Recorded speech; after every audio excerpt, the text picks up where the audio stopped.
It is Men on Scandal, back again to recap the latest episode of Scandal. I'm Tony Scott, that's Mark Clark, that's Troy Johnson. This episode was called The Lawn Chair. And I got to say that if Courtney B. Vance doesn't get an Emmy nomination for this, then this is a travesty. Because this one-off performance was everything. As far as I'm concerned, I think Courtney was incredible in this episode, man. There was some very good acting all the way around. Yeah. Which of course we'll get into later, but you know, it's kind of interesting. Things have changed, I would imagine, when it comes to act. This is a little bit off the mark, but you know, he's on the show on NBC where he plays the first husband. So, and now he's on a one-off, like you said, of Scandal. That's interesting. I mean, you don't really see that very often. If somebody's locked into a show, they're there for the season, and right. Okay, then they may do something off season. It's just interesting to see that. Yeah, that's true. Did a great job. I have to admit that this may be my first episode where I get hate mail. Probably. Is that right? Yeah. Well. We start out, Olivia is on the phone with Jake, and she says she's resting. She's at home in bed. She's in a limo. Yes. And I think Jake's trying to talk himself into a booty call, but, you know, she said, I'm tired. Oh, I'm so tired, and all this stuff like that. So, but, you know. You didn't hear all that damn traffic? Yeah. You can hear the traffic of Washington, D.C. Right. Outside my window. Right. You didn't hear all that, huh? She's got them soundproof windows, man, in that limo, man. She also had that annoyed look on her face, like. Yeah. Yeah. I feel sorry for Jake, but I will give him props. With all that he knows, he easily could just be a stalker with her. Yeah. He lets her go ahead and lie to him, and it reminds you of like a woman who just keeps getting just run over. She just is like, yeah, okay, you're faithful, you're at home, you love me, whatever. Right. Okay. Well. I'm just checking in for another round to get punched in the face. But So the plot of last night's episode was a cop shoots a black kid, which is a hot button issue right now in our country. And Courtney B. Vance plays the father, Mr. Clarence Parker, and he shows up with a shotgun with his son laying dead in the street. A lot of similarities of what happened in Ferguson. Yeah. You know, but Olivia Pope tells Clarence that she can get the Attorney General down here to investigate.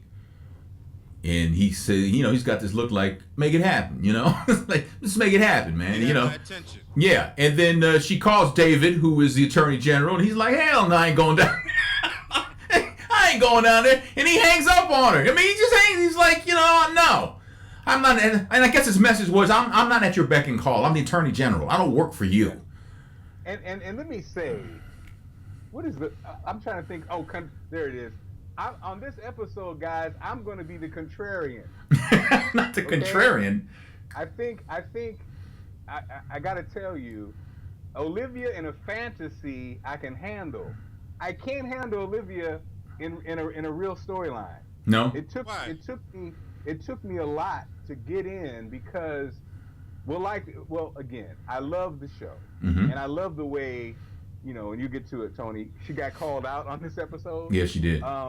But it was a lot to me. It was hard for me to take Olivia and interject her into what's really going on in the world, because such a self-absorbed person is kind of like, look, you know, it was hard for me. I must admit, and even to be honest with Courtney Vance's character, the way he acted at first, he pulled it was like he was in Fences on Broadway to me. You know what I mean? Really? Yeah, because he wasn't a uneducated man. He wasn't from the country, but he was very he was very and I was like, Yeah, you cut out. He was very what? You cut out. Moses Gunn. Oh, okay. Moses Gunn on Gunsmoke. Damn. Man, you went deep on that one, man. That's the furthest we've ever gone. So why is Olivia Pope unbelievable in handling like something that's very relatable these days in the United States? Is it because her character's over the top? But that's Yeah, and before you answer that, Mark, that's the yeah, premise of her character in the first place. Now, yeah. she's been ratchet and wiling out for the majority of these seasons, but it was all based on the fact that she was able to make things happen in real life situations. But in the And political world, though, mostly, right? Yeah. yeah, and that's what I guess it is, Tony and Troy. Like to be bossing, well, you get hired by the police force, and then all of a sudden, talking to people, and hey, stand down. I was like, okay, but Nah. let me stop there though, because again, it is make believe, and Mm-hmm. and I don't want to be again, I didn't want to be a contrarian, but I had to at least get it out. Right. I'll leave it at that. You know what I'm saying? Because Yeah. for the whole of the show, at the end, they brought me in, Mm-hmm. but at first I was kind of like halfway through. To be honest, I was kind of like, but hey, that happens. But I didn't Right. want to lie. I Right. didn't want to lie about it. But I didn't want to. I didn't want to. I got you. Off. I can respect that.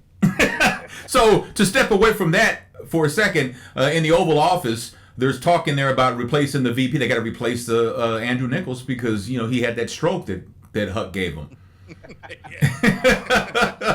and the line in that meeting was, no one will believe the VP tried to overthrow the government now that he's a pumpkin.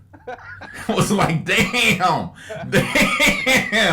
Ouch. But as it turns out, the 25th Amendment allows President Fitzgerald or any president on the show to pick a new VP. And Fitz does make the comment later that he's tired of his VPs trying to overthrow him. I forgot about Sally. I forgot all about Sally. That was like a lifetime ago. Yeah. Well, you know what, Tony? Some people don't like the way Sally ride. And yet, some people do. So, Sally actually walks in that song. Ride, Sally, ride is another song. Oh, damn. Sorry, you're right, Troy. Damn, this R&B. Had me a gun smoke though. Man. yeah. Moses Gunn woke up from death and was like, hey. Hey. His nose was a flare. Community activist Marcus Walker is in the house down there where the shooting took place, and he brings a lawn chair for Mr. Parker to sit in. And Olivia's trying to work her magic, but Marcus kind of calls her out. He calls her out, And Mr. Parker puts the chair over his son's dead body and then sits in it, which I thought was like, man, ain't nobody. They're never gonna get that young man off the street now. I mean, in my mind, I was like, he's been there a while already. But now, with him sitting there in that shotgun, ain't nobody messing with him, man. I'm not going anywhere. I'm here for the long haul. Yeah. So Olivia tells, OPA, which is basically, Huck and Quinn, to investigate all the players in this whole thing. And while this is going on, Marvin Gaye's playing in the background. Good choice, man. Good choice. Can never go wrong with Marvin and one of those social songs from the What's Going On album, man. Now, my only beef with the community was that chant was too damn long, but they were on top of it. They picked up on it. It was deep, man. It's Washington D.C. Yeah. What the hell's going on? Hey man, a lot of those people went to Howard. They can follow along in a long chain. Well, They made hell no we won't go. the remix. This is a dissertation. Man, Olivia Pope interviews the cop that shot young Brandon Parker. And, he's like, I can't imagine how Mr. Parker feels. And he's got, he seems to be he feels very bad about what happened. But he says that what happened, it happened, And, Partner backed him up. Yep, partner backed him up, man. Meanwhile, Olivia and Marcus, the activists, are talking. And they want the same thing, but they got different ways about getting it. And he points out that, he basically tells Olivia, you don't belong here because you can't relate to what's going on here. You're over there. You're at 1600 Pennsylvania. That's your world. This is our world. You know nothing about this. And he does tell her your black card's not getting validated today. Zing. Which, and I was wondering if they were going to go there or not, to be honest, man, because, he spoke true. He spoke true. Yeah, what he said was absolutely true. That's not her world, at least not to this point that we've ever seen. Everything has always been politically based, high-profile cases. That's what she does. Yeah.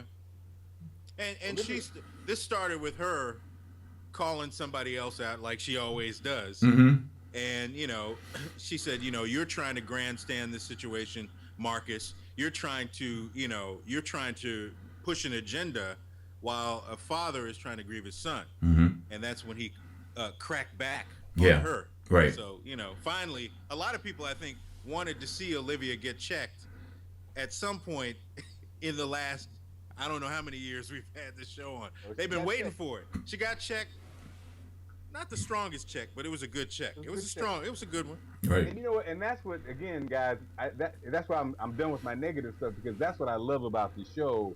We kind of had a chance to have this conversation that we never have, and these kind of conversations that we never have in a fantasy world, but it's real. Number 3, Olivia's black card is so far behind her American Express black card that the black card don't even know who he is. He's right. like, I'm surrounded by black cards, but they got American Express on them. when he was like, what is that, Prada? She was like, no, Gucci. If you must know. Yeah. You're gonna talk about my bag. Get it right. Right. So the police chief, when he wants to go in, he wants to just squash this, like Ferguson police. Wants to go in and just crush. But they weren't able to do that either. But Olivia tells him not to. And the reason why he wanted to go in was because Marcus and his crew were able to identify the shooter, the officer's name. Yeah, he leaked it. Marcus leaked it. Yeah, he leaked the name. And Olivia says that was low, and he says so was shooting an unarmed kid. Number one, that wasn't low. That's what you do. I mean, you're trying to find out what happened, right? And then to me, back to the grandstand comment from Olivia, that comment, that is used by the right wing, the right media, and has been used all the time, where they characterize the community guy as trying to grandstand when real stuff is going on. They accuse the civil rights movement people of doing that, of Martin Luther King of doing that. Here we were swinging from trees, and people were like, you're just trying to get, what are you talking about? These are real facts. These are real things that are going on. And even, yes, these community activists sometimes have big egos, and yes, maybe they do want some of the limelight, but the fact is there are real issues that are going on. Sure. And so again, I love the fact that they kind of did have that counterpoint. Yeah. One of the things I love about this show is they'll cut to a different scene, and you're like, what the hell is this? What is this? So they cut to Melly's hosting some kind of thing. So I don't know what it is, but this one little Senator Toady Fields, is like, she's like trying to push her vaccination agenda, which, okay, I'm for that, but I mean, where did this come from, right? Well, I mean, what's the purpose of this? Of course, we'll find out later, but I love that about that, because they'll just throw something in the middle. You're like, how does this even fit what's going on, right? But then it comes together, and I really like the way she lays the show out like that. So the governor of New Mexico shows up on a video on social media that's about, basically the message is everyone matters. Mm. Not Black Lives Matter, not Brown Lives, everyone matters. Which, okay. And she's to the point where now, they're thinking about maybe her as the vice president. Man, I had all kinds of thoughts. Cyrus. I'm sorry. Go ahead. Go ahead, Todd. Go ahead. I was going to say, Cyrus is like, yo, this is the one. Yeah. He's sold because she made such a strong argument. And Fitz is like, wait a minute. Yo, I'm gonna say she's a bad chick. She was. It was funny because I watched the show. At that point, I had to take a break. But in my mind, I had all kinds of scenarios like, yo, new vice president, he falls in love with her, blah, blah, blah, blah, blah. Yeah. No, that did not happen. No. Mr. Parker, meanwhile, is still, sitting over his son's body. And he tells Olivia Brandon's story, what Brandon's plans were, and how he raised him by himself, and the whole thing. And he, in the end, tells Olivia, you and I both know that this only ends with me dead or locked up.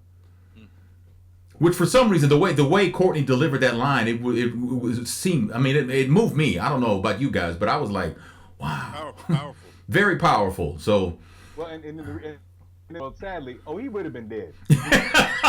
It would have taken exactly a minute and a half.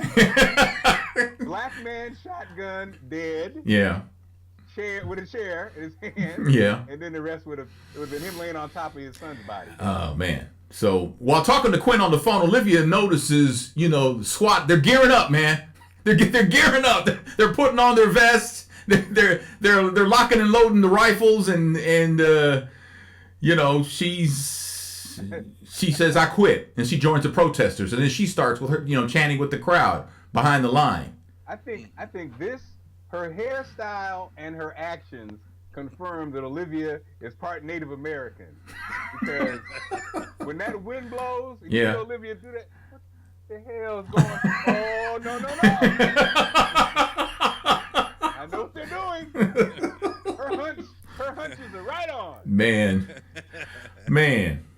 So back there in the White House, man, Mellie isn't happy about this possible New Mexico governor as the VP, because she wants somebody who would be she wants the VP to be somebody who wouldn't be electable as president, because Mellie has plans to be president, and Fitz knows that, and they have a deal. What happened to my term? What happened to my turn, right? With my term. Yeah. So, you know, and Fitz just like looks at her, and I guess that look on his face like, you're right, we didn't make that deal.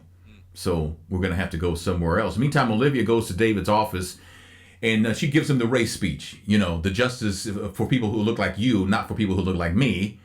And she also tells him about her kidnapping experience, where every day, every minute while she was kidnapped, she thought she was going to die.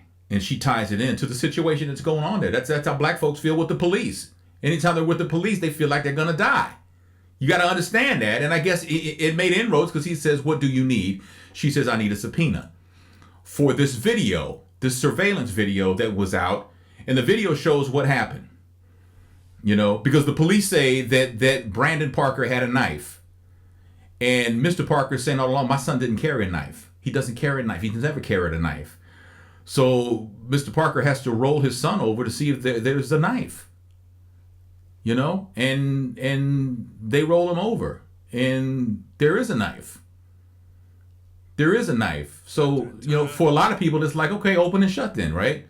But the video, I mean, Olivia walks away from that once the knife is shown. She's about to pee in her pants. She's so scared. I think she's traumatized based on what she just went through, and then seeing something like this and what appears to be, you know, a justified shooting based on the fact that there was a knife under this young man's body. But we'll find out really that wasn't really what would happen. Fitz is watching this on TV. Fitz wants to say something, but Cyrus tells him you can't say anything. It's a local matter. This isn't your deal. Let this hash itself out. Let this play out before you say anything. And when the New Mexico governor made her video, it didn't really help to keep Fitz quiet, because I think that made him want to speak even more, because the governor of New Mexico can say this. How come I can't say this and I run all 50 states? You know? Why can't I say something? She just for the weekend, right? You know? Olivia was so shook, her $1,500 pair of gloves was shaking so much, she had to grab her $2,500 coat. Hold on. Oh, hi. I wasn't sure about that handshake, and that was like, it was a little overdone. Was the direction too strong, Troy? It was more handshake. See, I thought it was the right amount. You guys are like, she lost control of it or something, right? Well, I mean, you know, does your hand shake like this? Well, I don't know. I haven't been kidnapped for a month and auctioned off, and then have to come handle this situation. So, and understand, she got called out by the police chief to come and help him deal with this. That was the thing at the beginning. So, you know. But apparently there was another kid that was arrested for something else with the knife. We find out from the police. I mean, Huck noticed a shadow in the back seat of the squad car. He was like, well, who's that guy? So they did some looking around, and I think that's what they found out, right? But Tony, well, no, actually it was Jake that first noticed something was up. But I like how Jake, you know, after getting dissed by Olivia, hey, wait a minute, Olivia, what's she doing? And then they showed the video, and he was like, yo, run that back. Yeah. Yeah, you're right. Like, oh, you know. Yeah, you're right. Normally they're pretty observant, but this day Jake was more observant. Right. For a change. So they go back and question this police officer, and the cop snapped, man. And I think that particular soliloquy was something that I think that was interesting, how that was written and how what he said, because I could see Darren Wilson, the cop that killed Michael Brown in Ferguson. I could see him saying something like that. Basically, what he said was that Brandon's dead because he didn't show respect to police. That's basically what he said, right? Right. You know, among other things. Among other things, but that was the bottom line. I mean, he was saying he talked about the murder rate. He said, it's not us coming in and killing people. It's black people overwhelmingly killing each other. Them people, I think is how he put it. Yeah, he said those people. He said them people. Yeah. He pointed to a picture of Martin Luther King. Anything he held up a sign all black.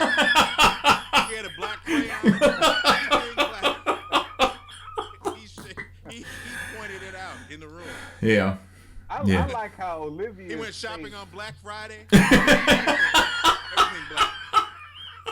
He watched the Blacklist. He did everything. He was like, he watched Blackish. I like how Olivia's face. She rarely gives you the sister. Oh hell! Oh no, you didn't. You don't give me that face.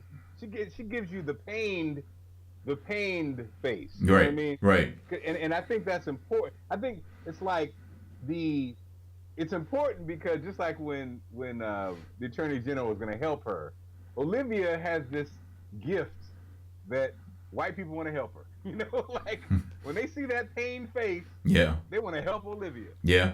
Yeah. Sadly, that does not exist in the real world. No. Black folks.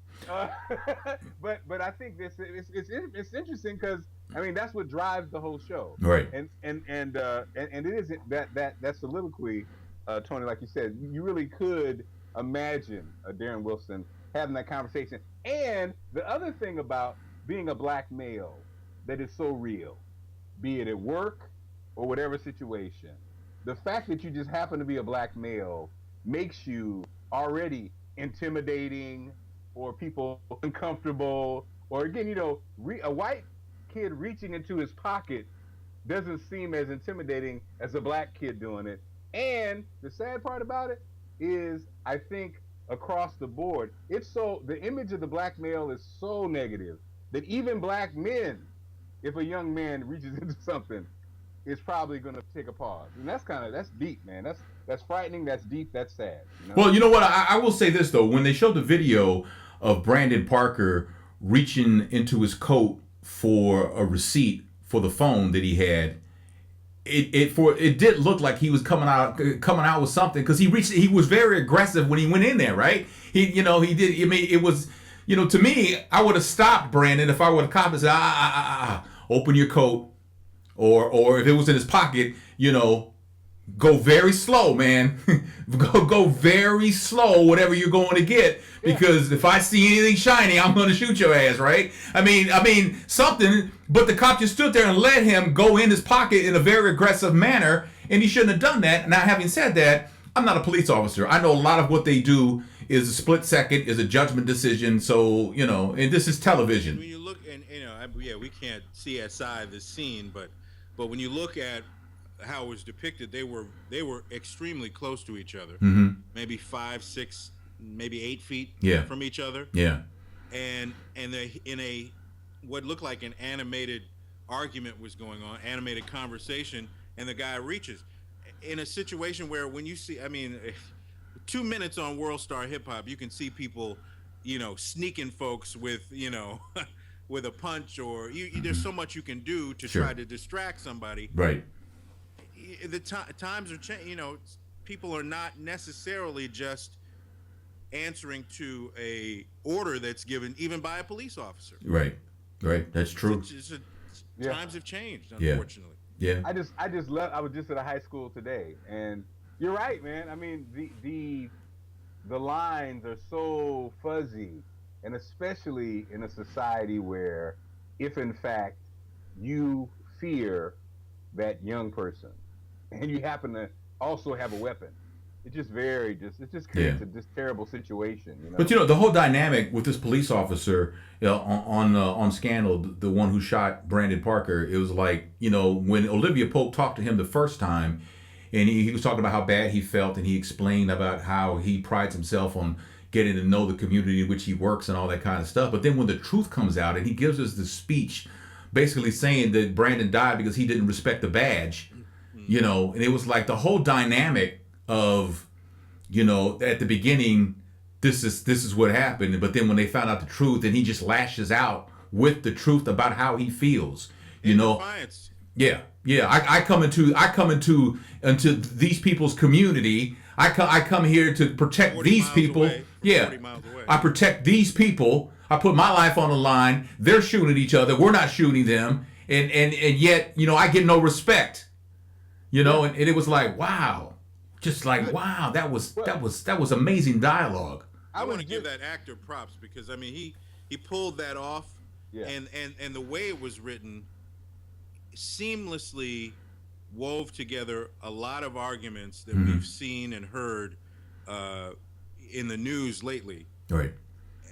Not only by maybe some folks who happen to be in the police community, but even some folks who are in support of police officers, and they've you've seen some of these pundits rattle off some of these same kind of statements about the condition of a specific community, and it's their fault, and they're not, these officers are just trying to protect and serve. That was really deep. Yeah. The way that came across. And you know what? I had mentioned earlier, I just left a high school, guys, where we're doing a program where kids do music in schools, right?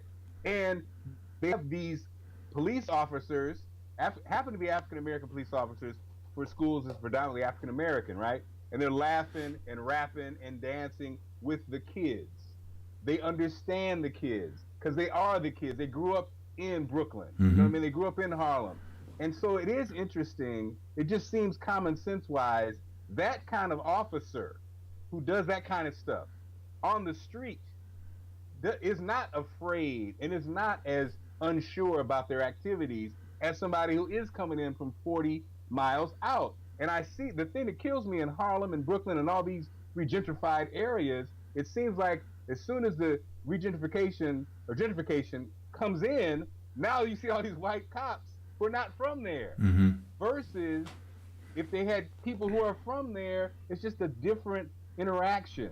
Because you know what I mean? And it just puzzles me because it bothers me because it always feels like something's about to jump off based on you not understanding, you, the police officer, really not understanding the language, the body language, how these kids interact, the you know what I mean? All these factors. Yeah, but Mark, the other side of that would be, but then if we don't put these white officers in these situations to interact, how are they going to learn? How are they going to get to know the community? They have to be trained, Tony. It's almost okay. Well, I mean, that's what I'm asking. How do you fix that? The training is not effective. Yeah. I'm from Springfield. It's so funny. I'm from Springfield, Illinois, right? And so today, one of the teachers, as we wrapped up, his name was, let's say his first name was Franz, or Francais Flonf Flonf, whatever. Flonf Flonf. And I said, and my coworker, who's Haitian, I said, where are you from? Because the name was French. And he said, and he didn't even say he was from. My coworker said, if you can always tell people we're not from New York, because if you don't have at least one Haitian friend, you're not from New York. Right? That was the joke. But you know what I'm saying? Yeah. That right there. That's something that people from New York know that. If you're not from it, you don't understand it, you don't see those little subtleties, and these little subtleties are getting people killed on the streets. Right. And so that training, Tony, would entail that type of information. But of course, we know these training systems, they're just not that great. Right. But, and even beyond that, I mean, but we should talk about the larger, conversation around this episode because it is so unique to Scandal, and what an appropriate time for this particular episode to run when you have decisions by the Justice Department coming down, when you have the anniversary of Selma on the way. Some people tuned in, and I was kind of looking at the chatter on social media.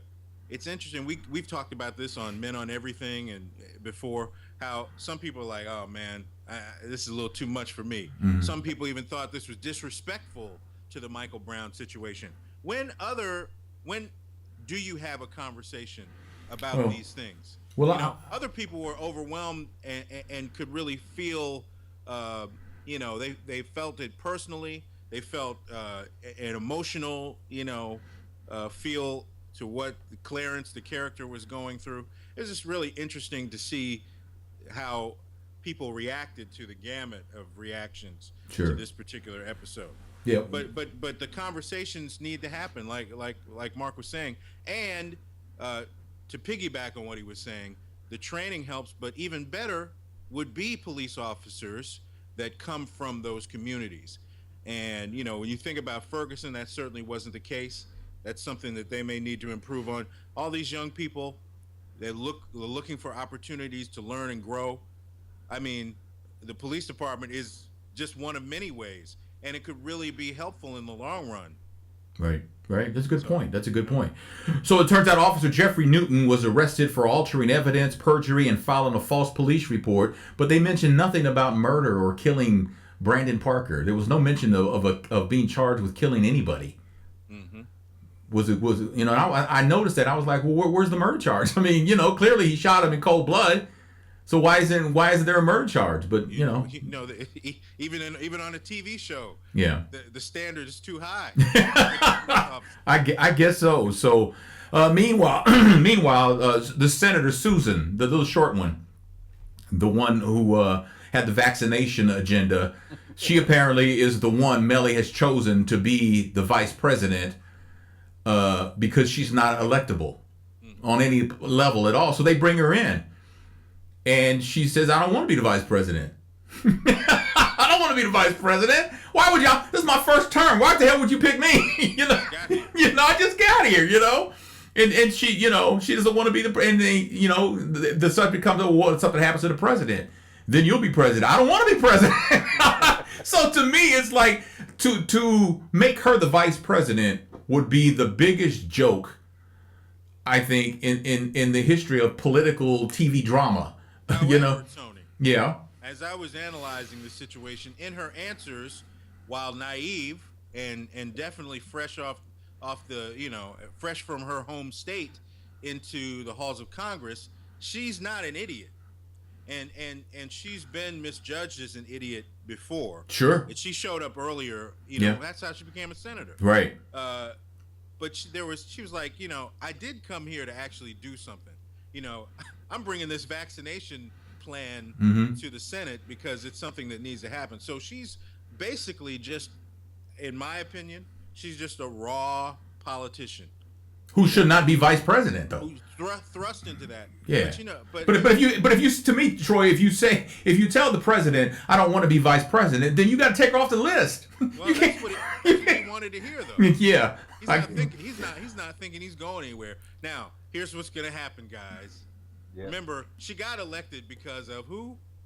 Olivia Pope. Yeah. And she shined her up to become a senator, so she can whip her into shape. No, our character's based on Dan Quayle.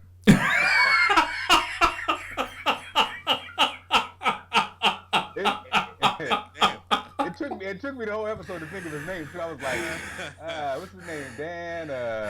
Dan Bird. What is his name? Walter Pigeon. He's named after a bird. Paul Keat. I don't know. What was his name? Yeah. Well. Anyway. So. But the crazy thing is she starts rambling about the Mr. Parker situation. About Brandon Parker being shot dead in the street, and she starts rambling about losing a child. Can you imagine what that feels like and all that? And then she realizes who she's talking to, a couple who have lost a child. Yes. And then then you could just look on her face, told it all. Like I'm not full. I can't be vice president, man. Come on, man. Look at me. There's only 3 of us in the room when I flubbed up. You know what I'm saying? That was crazy, man. But Fitz still had that look on his face, like. Yeah. Well, but his agenda is to find somebody that Mellie can beat in the presidential election. So we'll see. But back on the street though, Mr. Parker puts his gun down now that he knows he's been told what happened, and Olivia, he's ready to be arrested. And Olivia tells him nobody's being arrested tonight, Mr. Parker, and she takes Mr. Parker to the White House to see the president. So. Somebody pointed out on social media, so she could just pull up anytime she wants to the White House, just take a guest with her, no problem. Well, I kind of think that they were probably summoned to the White House because Fitz, if you remember, Fitz wanted to say something publicly, and he was told that he can't do it, so he didn't. So I guess he wanted to do something, and they have 2 things in common. Mr. Parker and Fitz, they both lost young sons to lawmen. You know, so they have a lot in common, but that's kind of like how the episode ended. You guys can the breakdown. Yeah. You know, Clarence broke down at the end. So what did I miss? I know I missed something. No, I think you covered it all, Tony. You covered everything. Because there was a break during the episode where the TV went out. So I had to like, oh hell, here we go, right? And then it came back on, but I missed that time frame, so I had to go back and watch it online and stuff and get that one piece. But it's very. This was probably the most, on some levels, the most realistic episode they've ever had. I would agree with that. You know, socially conscious. I mean, it was about what's going on in the world right now. It was on so many levels that way. If people were offended or felt Michael Brown was disrespected, I don't see it. I don't. You know, there were a lot of similarities. Don't get me wrong. I see that, but I don't think it was disrespected, and I think it brought this whole police versus the African American community to an audience that, for the most part, didn't want to be bothered with it in real life. And you're just talking about black people. So I think it put it in front of a lot of people who didn't want to be bothered with it when it came on the news, when it was a real story with Michael Brown and Ferguson. It wasn't my favorite, like I mentioned at the top. I don't know if I feel comfortable with putting Olivia Pope in real life situations. I think I like her better as fantasy, but like you guys said, I think it was great the way that these issues were fleshed out. Mm-hmm. And I think, you know, like I said, at the end, so me going into it and halfway in, I was kind of By the end, I was cool because we addressed some things that needed to be addressed. Right. And like you said, things that we don't feel comfortable talking about. And I respect that. You know, right. I respect that. And the same thing with, you know, I'm sorry, go ahead. No, I agree with you. That's why I was interested by the comments. I knew, you know, some people were like, you know, this is far-fetched to believe.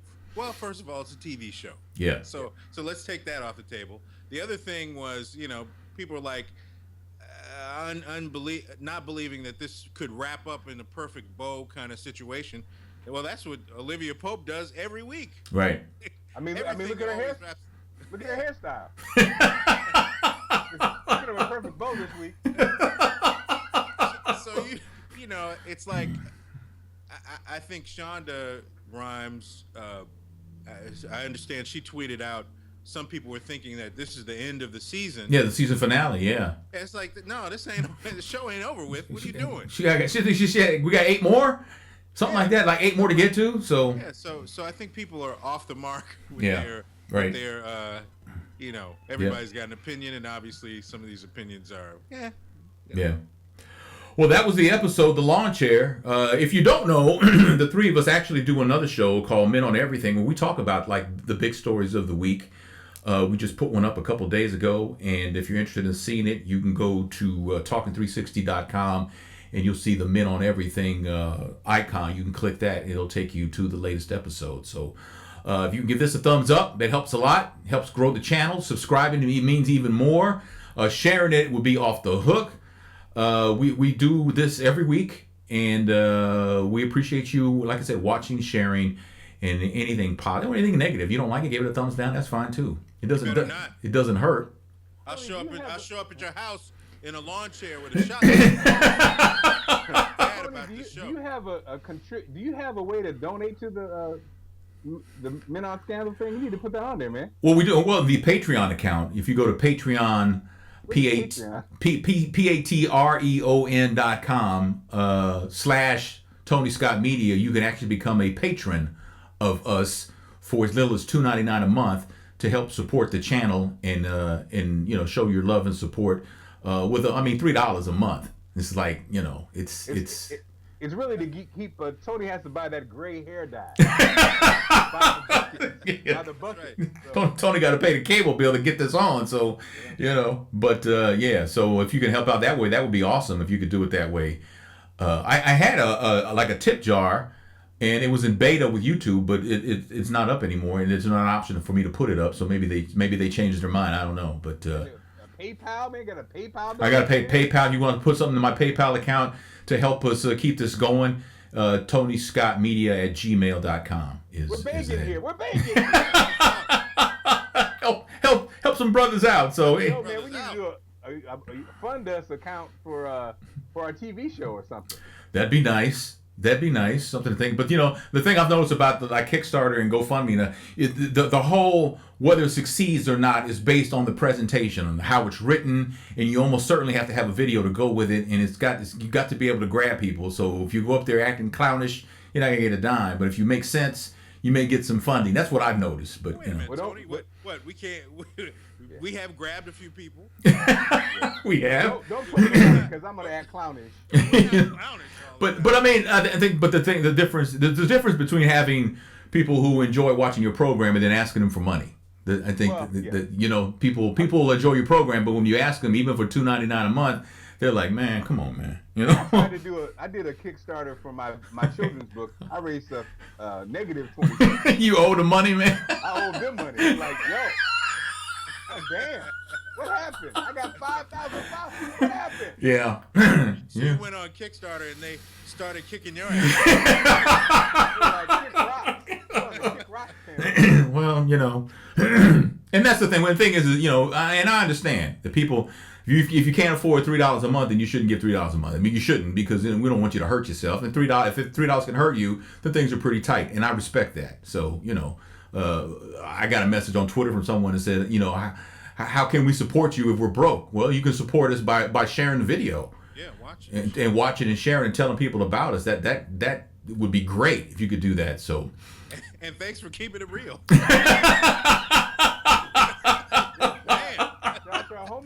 Yeah. Shout. Just put your business all out there. Go ahead. There's a homeless guy in front of Madison Square Garden who has 2 cats. Man. 2 black cats. Mm-hmm. And the cats have a look on their face like, what the hell is going on? There's 2 of us. And we're cats. I was like, wow. Well. I said, are you homeless, sir? Or are you auditioning for America's Got Talent? You got to make a decision here.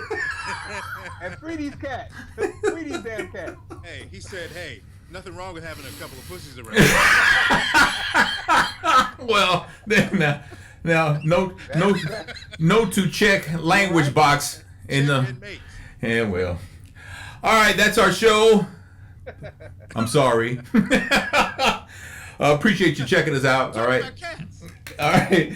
In Washington, D.C. is Troy Johnson. New York City, that's Mark Clark. I'm Tony Scott in St. Louis. Thanks for watching Men on Scandal, and we'll see you next week.